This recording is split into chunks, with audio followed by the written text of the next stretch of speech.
नमस्कार, मानस मिश्रा और news nation में आप सभी का बहुत बहुत स्वागत करता हूं। राज्यसभा परिणामों में ओवरनाइट ड्रामा यानी पूरी रात ड्रामा हुआ है और उसके बाद वोटों का जो आंकड़ा था, मतलब जो समीकरण था परिणामों का, वो पलट गया, पूरी तरह से पलट गया। और कांग्रेस का क्या हुआ और एनडीए ने क्या खेला किया है आपको दिखाने जा रहे हैं, क्योंकि सबसे बड़ा खेल जो हुआ है वो हरियाणा में हुआ है। और हरियाणा में जो आरोप लगा सीक्रेसी लीक का, पहले बीजेपी ने कांग्रेस के ऊपर सीक्रेसी लीक का जो है वो आरोप लगाया और चुनाव आयोग पहुंच गई। उसके बाद बीजेपी पर कांग्रेस ने आरोप लगाया और वो भी चुनाव आयोग पहुंच गई। और उसके बाद जो चुनाव शाम को होना था, पूरी रात ये ड्रामा चलता रहा। और उस ड्रामे के बाद आखिरकार मिडनाइट के बाद, आधी रात के बाद, ये चुनाव के परिणाम घोषित किए जा सके। आपको दिखाने जा रहे हैं पहले तो एक एक पार्टियों के जो परिणाम आए हैं और ये क्या ड्रामा था पूरी रात का। उस ड्रामा को पहले भी हम एक्सप्लेन करेंगे।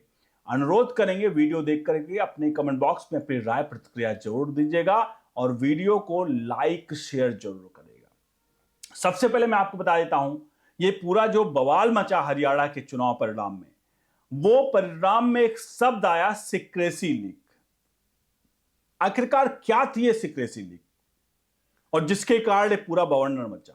असल में सीक्रेसी लीक जो दोनों पार्टियों के द्वारा लगाया गया वो ये होता है, इसमें कोई भी व्यक्ति या विधायक जो भी वोट डालने जाता है तो वो जो अपना वोट डालता है उसका बैलेट जो होता है वो केवल अपनी अधिकृत पार्टी के, मतलब अपने एजेंटों को ही दिखा सकता है उस बैलेट को।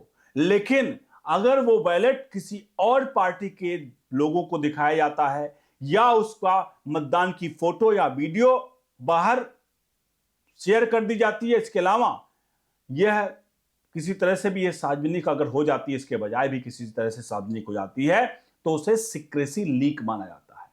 अब यही आरोप पहले बीजेपी ने लगाया कांग्रेस के दो नेताओं के ऊपर और उसके बाद कांग्रेस ने उल्टा ही यही काम कर दिया बीजेपी के ऊपर। आपको बता दें, इसमें जो दो नेताओं के ऊपर आरोप लगा वो कांग्रेस के थे। इसमें जो है वो परमवीर जो थे, विधायक परमवीर थे, और दूसरा जो नाम है उनका नाम है भरत सिंह बेनीलाल।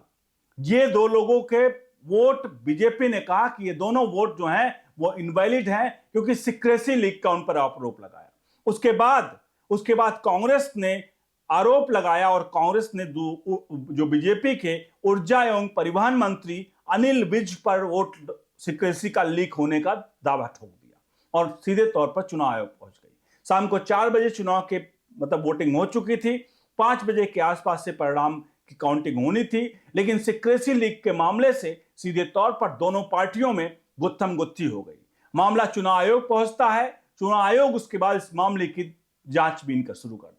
जांच होने के बाद, गहन जांच होने के बाद करीब 10 साढ़े 10 बजे के आसपास चुनाव आयोग फैसला करता है। और चुनाव आयोग फैसला यह करता है कि उसमें जो परमवीर सिंह थे कांग्रेस के, उनके वोट को सीक्रेसी लीक के तहत रद्द किया जाता है, जबकि भरत सिंह बेनीवाल का वोट वैलिड माना जाता है। और दूसरी तरफ जो बीजेपी ने आरोप लगाया था उसमें एक वोट रद्द हो गया कांग्रेस का।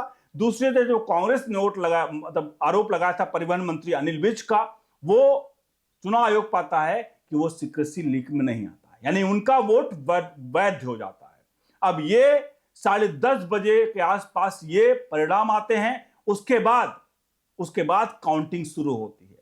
अब उस काउंटिंग में क्या फैसला है, कौन जीता, हम आगे बताएंगे। शुरुआत करते हैं आपके सामने पहले आंकड़े की तरफ, बिहार की तरफ। यह हाई वोल्टेज जो ड्रामा हो उसका परिणाम आपको हरियाणा का क्या मिला आपको दिखाएंगे, किसको फायदा हुआ। लेकिन सबसे पहला आंकड़ा आपके सामने दिखा देते हैं बिहार का, जो है एनडीए के खाते में क्या 5 सीटें गई हैं, देखिए आपके सामने। तो ये है बिहार के 5 सीटें, जहां आपको मैंने बताया ना कि एनडीए ने 5 की 5 सीटें यहां पर जीती हैं। जी हां, नीतीश कुमार जेडीयू के, रामनाथ ठाकुर जेडीयू, नितिन नवीन BJP, Upendra Kushwaha RLM NDA समर्थित, शिवेश कुमार बीजेपी, यानी कि 5 की 5 सीटें। जो लगता था कि एक सीट इंडिया अलायंस के खाते में चली जाएगी, राहुल गांधी और लालू के लाल जीत पाएंगे, लेकिन लालू के लाल भी नहीं जीत पाए और राहुल गांधी तो सेंचुरी मार ही चुके हैं अपनी हार का। और अब राहुल गांधी एक और चुनाव बिहार में राज्यसभा चुनाव को सीधे तौर पर गंवा चुके हैं और बीजेपी ने 5 की 5 सीटों पर अपने उम्मीदवारों को जिताने में कामयाब रही, जहां बड़े चेहरे नीतीश कुमार जो कि मुख्यमंत्री बिहार अब चले गए राज्यसभा में, यानी वैकेंट अब बिहार के मुख्यमंत्री का पद कौन होगा आगे ये तो पता चलेगा। फिलहाल नितिन नवीन जो बीजेपी के हैं और नितिन नवीन राष्ट्रीय अध्यक्ष बीजेपी के, तो जाहिर सी बात है राष्ट्रीय अध्यक्ष पर अगर दाव लगाएगी बीजेपी तो हार तो होना ही नहीं है। तो ये 5 सीट आपके सामने थी। अब बढ़ते हैं अगले राज्य की तरफ और अगला राज्य हम पहले दिखाते हैं उड़ीसा, उसके बाद लिए चलेंगे हरियाणा, क्योंकि हरियाणा के परिणाम सबसे ज्यादा उत्साहित करने वाले हैं और सबसे ज्यादा कहीं ना कहीं जो हाई वोल्टेज ड्रामा हुआ है उस हाई वोल्टेज ड्रामा में हरियाणा का वाकई में क्या परिणाम है। लेकिन सबसे पहले दिखाते हैं आपको उड़ीसा के परिणाम।